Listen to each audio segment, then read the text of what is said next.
Former Runaways Cherie Currie says she still has a beef with Rush, still has problems with the band because of something that happened when they were opening for Rush where she could have been paralyzed. I'm John Bowden.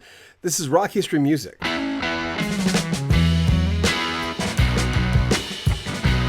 This is an old story. We've heard different variations of the story, but most of the facts are there. It's literally a he said, she said story. And Cherie says Rush sabotaged our set. That's why Joan Jett and I particularly don't care for them very much. I saw this on Consequence of Sound, and I'll put the original link in the description of this video. But Cherie says she still has a bad taste in her mouth about the time that the Runaways opened for Rush in 1977. As the article states, in the movie The Runaways, Kristen Stewart plays Joan Jett, and in a scene where they have an unnamed band that they're pissed off with, Joan Jett's character actually pees on this band's guitar. In Jam magazine in 2010, Joan Jett said, "They sat on the side of the stage and laughed at us. That sort of stuff pisses me off." This all happened in Detroit in 1977, and now Cherie Currie has stepped forward and told her side of the story. "We had been treated so well by Tom Petty, who opened for us, and Cheap Trick, who opened for us, but Rush sabotaged our set. We're at Detroit's Cabo Hall.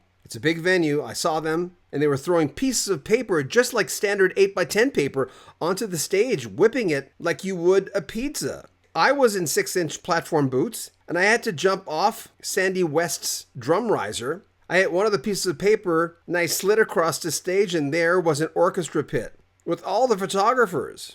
She continues, "I'll never forget seeing them reach up with fear that I was going to go over, and somehow I caught myself right at that last moment and did one of those rock star poses." She adds she could have been paralyzed. "I could have been very much injured had I gone off the stage." And she adds, "That's why Joan Jett and I don't particularly like the boys in Rush." Now, Geddy Lee was asked about it, and he remembers that night. His perspective from the Rush side, and this is what he told Prog Magazine in 2013.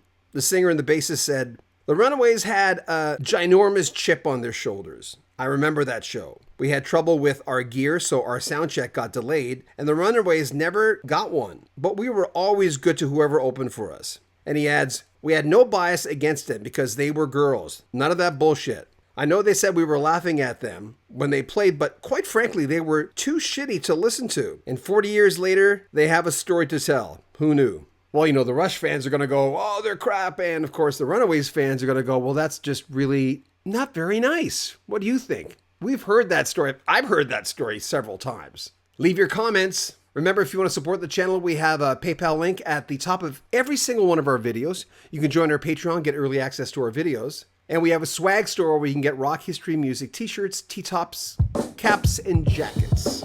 People might think you're on staff with us. Also, subscribe to our channel, share our videos, comment on them, and like them as well. I'm John Bowden. This is Rock History Music.